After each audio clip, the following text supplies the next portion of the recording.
काम करेंगे, जो भी व्यक्ति काम करते होगा सबसे पहला विरोध उसके घर से होगा। उसका भाई, उसका माँ बाप और सबसे जो ज्यादा किचकिच करे वो बीवी है। जय मीडिया, जय मीडिया, जय मीडिया।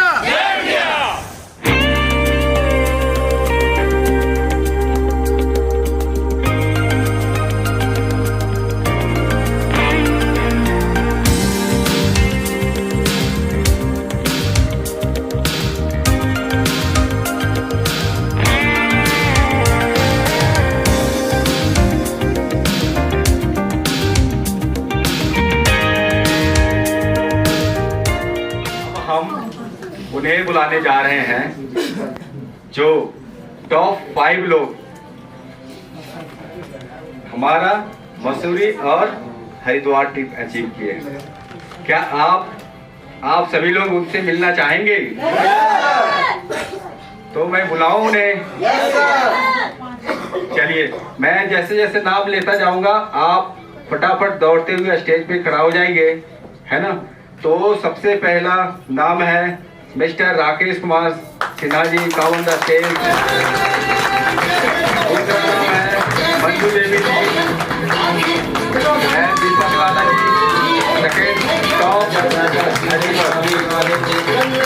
जबरदस्त क्लैपिंग करेंगे। तीसरा नाम है Rakhi Kumari ji, come on the stage.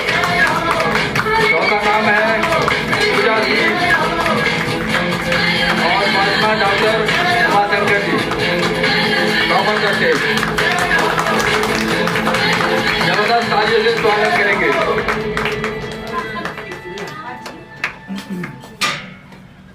अब हम अपने डायरेक्टर साहब से गुजारिश करेंगे कि वो स्टेज पे आएं और अपनी 2 बातें भी रखेंगे और इन्हें सम्मानित भी करेंगे।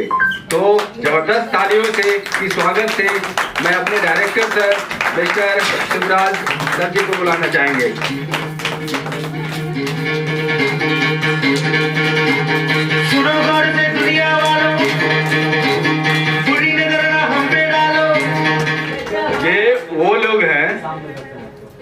ये वो लोग हैं जो सिर्फ और सिर्फ गोल को देखते हैं। बताया, जब हमने एक प्रैक्टिकल करवाया था, क्या अगर हमें मंजिल को पाना है तो हमें कहाँ देखनी चाहिए? सिर्फ और सिर्फ मंजिल को देखनी चाहिए। वो विजेता है। जब टूर निकली थी तो सबसे टॉप 5 में ये लोग अचीव किए थे। तो नेक्स्ट टूर में अगर आप लोग भी चाहते हैं कि सेकेंड टॉप 5 में हम आ जाए तो इनके जैसे मेहनत करना है ना? हम चाहेंगे डायरेक्टर सर इन्हें सम्मानित करें। टॉप 5 के सबसे पहला अचीवर हैं, वो है राकेश कुमार सिन्हा जी। तो मैं चाहूंगा उन्हें सबसे पहले सम्मान दिया जाए। आप उन्हें प्लीज क्लैपिंग करेंगे। जबरदस्त क्लैपिंग करेंगे, जबरदस्त क्लैपिंग करेंगे।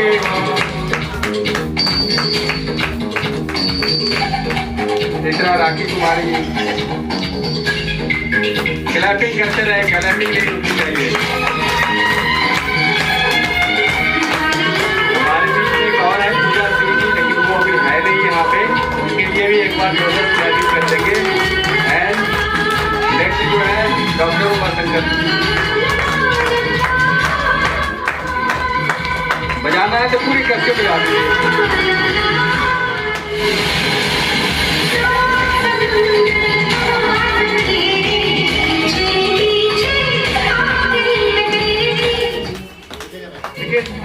आप लोग को पता था टॉप 5 में जो भी लोग हैं सभी के लिए गिफ्ट भी था, और कोई वजन के चलते कंपनी नहीं ला पाई है, और वो आपके पास सभी के पास वह गिफ्ट पहुंच जाएगी।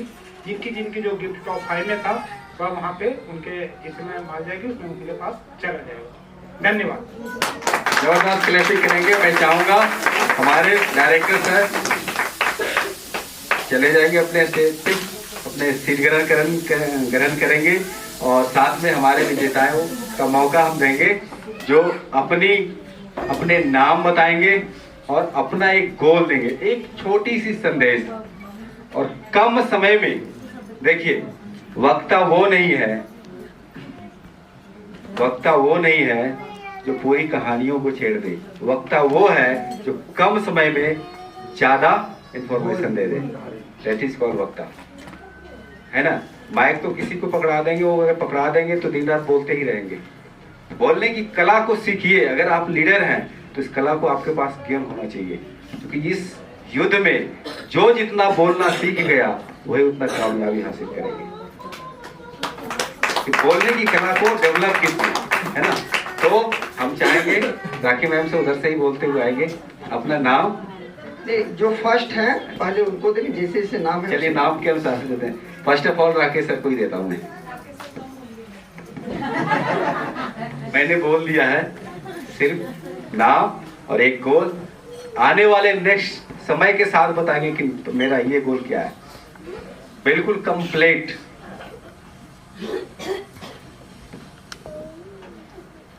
नमस्कार साथियों, नमस्कार। जय इंडिया, जय इंडिया, जय इंडिया, जय इंडिया, जय इंडिया, जय इंडिया। मेरा नाम राकेश प्रसाद सिन्हा है और मैं कतरास की धरती से हूँ। मेरा अगला गोल सिल्वर है, जो मैं सिल्वर बनूंगा और ये गोल बहुत जल्द पूरा होगा। अगला टूर जो होगा उसमें इस मंच पे मैं सिल्वर के रूप में सम्मानित किया जाऊंगा। इसी के साथ मैं अपनी वाणी को समाप्त करता हूं। धन्यवाद। जबरदस्त क्लैपिंग करेंगे। एंड दूसरा है हमारे साथ में मंजू देवी जी और साथ में दीपक लाला जी। बारी बारी से दोनों अपनी बात रखेंगे। जय इंडिया साथियों, जय इंडिया, जय इंडिया, जय इंडिया, जय इंडिया, जय इंडिया। मैं दीपक कुमार निश्चितपुर कतरास से हूँ। मैं इस मंच पर टॉप 5 में आने के लिए जो मेहनत की है वो मेरे वाइफ की है और उसमें साथ में राजीव जी का है, जिसने कहा था कि मैं टॉप 5 में भैया को देखूंगा और मैं इस टॉप 5 में हूँ।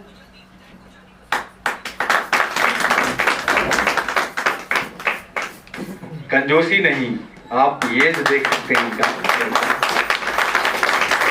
जबरदस्त क्लास।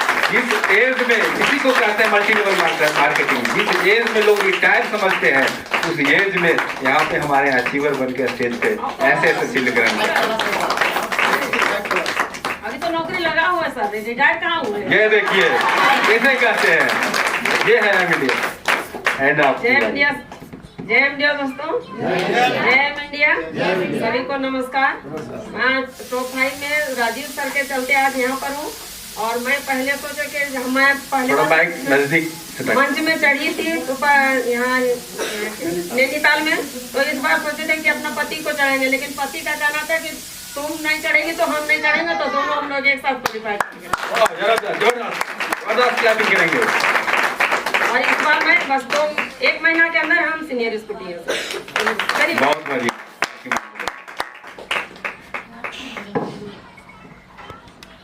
जय इंडिया सभी को। जय इंडिया। मेरा नाम राखी देवी है, कतरास से बिलोंग करते हैं। बोल ले जो मन में आए धराधर एकदम। डॉक्टर क्या बोल रही है मत सोचिए। दिवाकर सर हमको टॉप 5 में आने के लिए बोले थे, इसलिए हम मेहनत करके आए हैं। जबरदस्त क्लैपिंग, उन्होंने बोले और आ गए। बड़ी बात है। और अब नेक्स्ट जो है हमारे बीच में पूजा सिंह जी हैं, जो अभी एब्सेंट नहीं है। अब इनके बाद में डॉक्टर उमाशंकर साहु जी हैं, ये भी अपने चंद बातें रखेंगे और साथ में नेक्स्ट गोल विद मंथ और डेट के साथ बताएंगे और नेक्स्ट टूर में इनका क्या कंपटीशन होगा ये भी बताएंगे। प्लीज आगे आके आप। जय इंडिया साथियों, जय इंडिया सर। आज इस सिस्टम में जो आने का मौका मिला, डॉक्टर दीपी दिवाकर सर, आप सतीश सर, शिवराज सर जी, पीयूष बाबू और राजेश सर, इन सारे लोगों का बहुत ही बड़ा योगदान रहा कि इस सिस्टम में मुझे काम करने का मौका मिला और हड़बड़ी में हम नाम नहीं भूल गए। Clapping clapping. सर इस सिस्टम का तो सर सबसे पहले मैं बोलना चाहूँगा कि लोग हर कोई काम करते हैं, दुनिया का हर इंसान काम करता है, फिर हम डायरेक्ट सेलिंग या मीडिया क्यों करें? सर काम तो सब कोई करते हैं और काम का जो तरीका होता है वो भी बहुत तरह का होता है। तो सर हम बात करना चाहेंगे कि सब शुरुआती दौर पे जब लोग लेन देन का जो काम करते थे ना, वो वस्तु विनिमय प्रणाली था। उसके बाद लोग को धीरे धीरे लोग एक दूसरे पर विश्वास करते गए। इसके बाद आया वस्तु विनिमय प्रणाली और वस्तु विनिमय प्रणाली ने ही मुद्रा विनिमय प्रणाली को जन्म दिया। कितनी अच्छी बातें बोल रहे हैं आप लोग डायरी पे। आज के टाइम में ट्रेडिशनल मार्केट कहलाता है। राइट ऑन, हर एक की बातें लिखनी चाहिए। और ट्रेडिशनल मार्केट और ये आप डायरेक्ट सेलिंग, मार्केट में इसी चीज को डिस्कशन कर सकते हो। ट्रेडिशनल मार्केट और डायरेक्ट सेलिंग में क्या अंतर है? आज हिंदुस्तान के 80% ये 20% लोग ट्रेडिशनल मार्केट में हैं और मात्र 10 से 12% लोग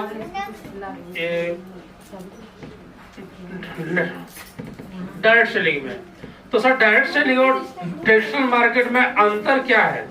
आखिर हम लोग जो काम कर रहे हैं वो क्यों कर रहे हैं और उसमें बहुत कम चंद लोग आते हैं, सर क्या वजह है?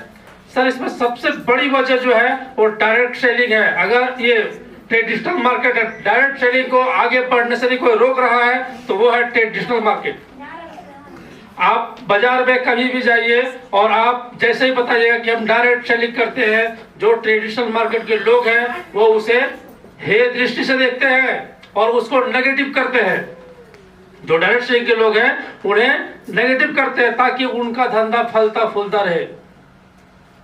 सर ट्रेडिशनल मार्केट को थोड़ा समझना पड़ेगा तब हम समझ पाएंगे डायरेक्ट सेलिंग करने से क्या फायदा है। पहली बात है सर, ट्रेडिशनल मार्केट में जो सामान लेते हैं वो एक सामान का अलग अलग भाव होता है। दूसरी जो नुकसान होता है उसमें डुप्लीकेट सामान मिलता है। क्या सर डुप्लीकेट सामान मिलता है?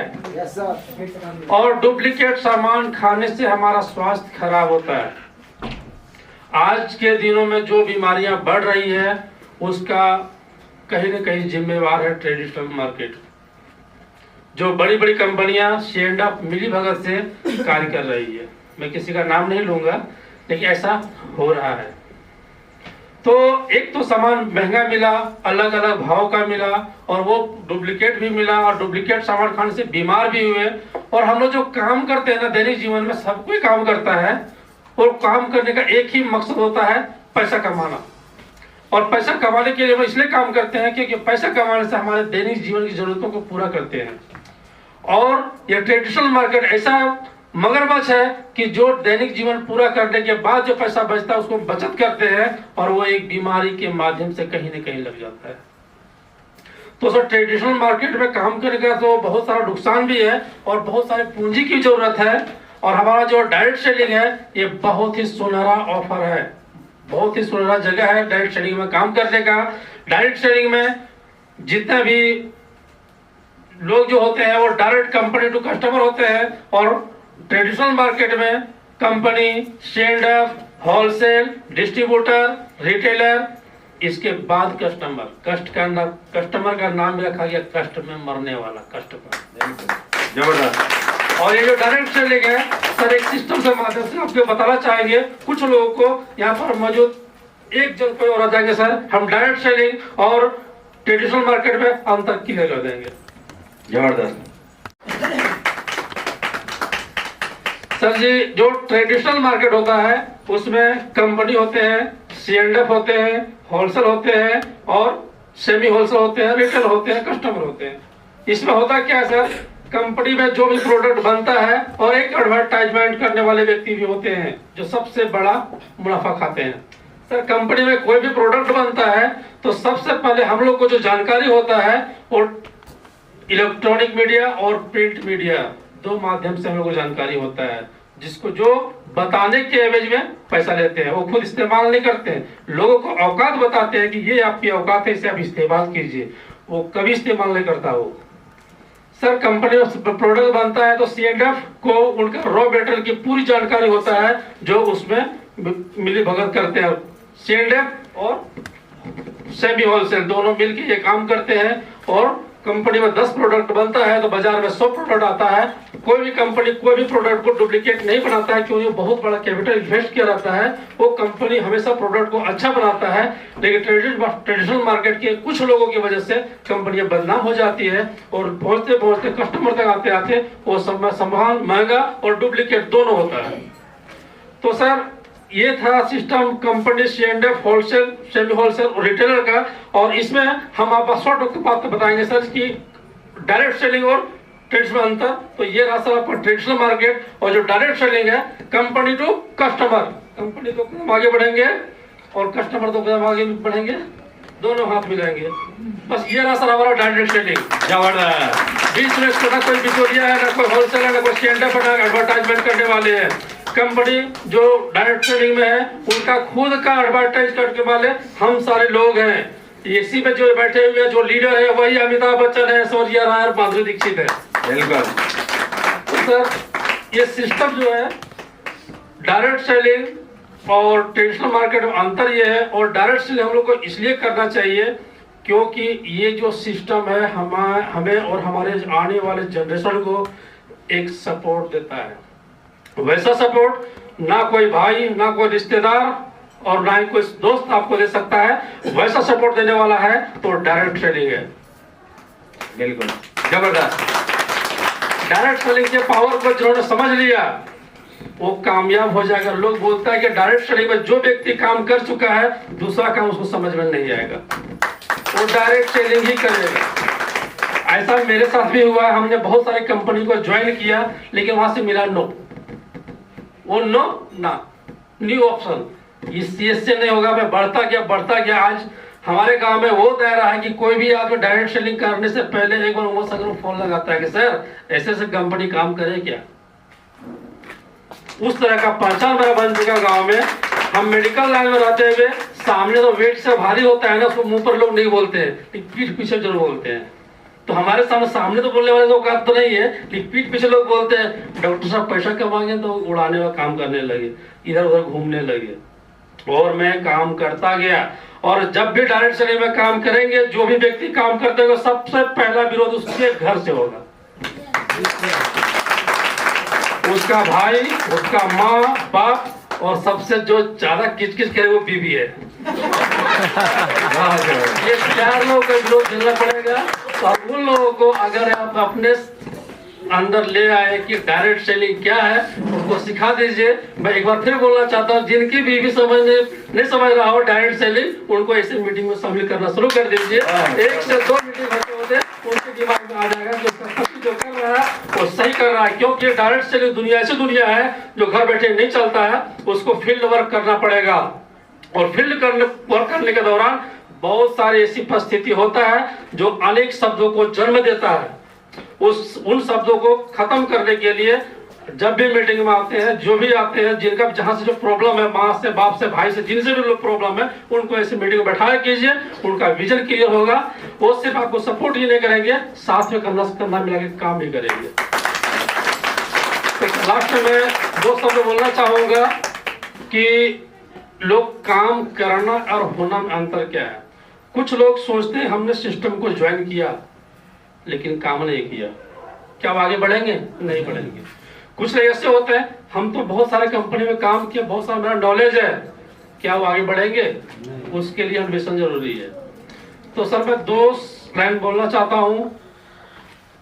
अगर वो बात जिन लोगों के समझ में आ जाए, डायरेक्ट सेलिंग में से कोई नहीं हरा सकता है, तो वो ये शब्द है, उद्यमीन ही सिद्ध्यन्ति कार्याणि न मनोरथे न ही सुप्तस्य सिंहस्य परवेशन्ति मुखे मृगा। अगर लोग उद्यमीन सिद्ध्यन्ति, मेहनत करने से फल मिलता है, कार्याणि न मनोरथे, काम को सोचने से कामयाबी नहीं मिलता है, परवेशन्ति मुखे मृगा, जैसे सोए हुए सिंह जो होता है उद्यमे ही सिद्धंती कार्यानी न मनोरथे ना ही सुप्तस्य सिंह से, जैसे सोए हुए सिंह के मुंह में मृगा स्वतः नहीं जाता है, उसे भी शिकार करना पड़ता है, क्योंकि वो जंगल का राजा है, फिर उसे शिकार करना पड़ता है। तो अपने आप को राजा ना समझे, अपने मेहनत और लगन से काम करें और आगे बढ़े। कुछ लोगों को ऐसा भी लगता है कि सर हमसे तो हमें दिमाग में आता ही नहीं, समझ में आता ही नहीं है। अभी शिवा सर ने एक बहुत अच्छा श्लोक कहा जिनको समझ में आता नहीं है। हम जिसमें पढ़ाई कर रहे थे वो 5वां क्लास का 3रा चैप्टर था बर्दराज। उस कहानी में बताया गया था बर्दराज नाम का एक लड़का था, पहले गुरुकुल में पढ़ा जाता था और वो बर्दराज उस स्कूल में गुरुकुल में पढ़ता था और गुरु उसको समझाते पढ़ाते थक गया। लास्ट में बोला बर्दराज तुम्हारा नाम जैसा तेरा दिमाग है, तुम लो ये चना चमेना रास्ते में खा लेना और तुम घर चल जाओ, अपना खेती बाड़ी संभालो, समय व्यतीत मत करो।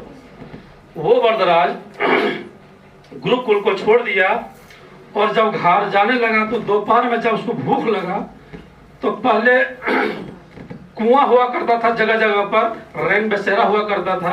उस समय रैन बसेरा तो नहीं होगा लेकिन पेड़ पौधा था, किसी छाए के पास बैठ के वो चना को खाया और खाने के बाद उसको प्यास का इच्छा हुआ पानी पिए और वो कुएं के पास गया।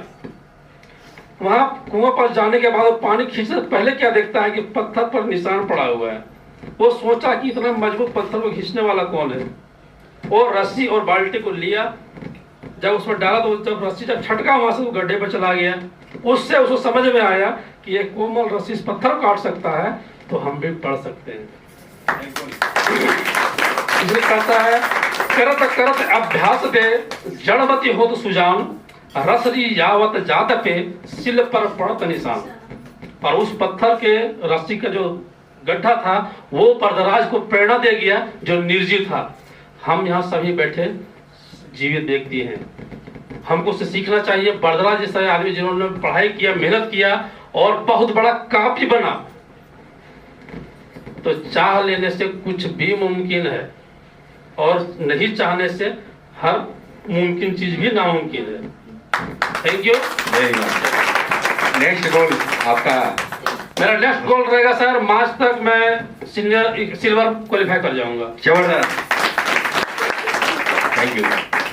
तो मैं इनसे जबरदस्त तालियों के साथ चाहूंगा कि अपना सीट ग्रहण करें।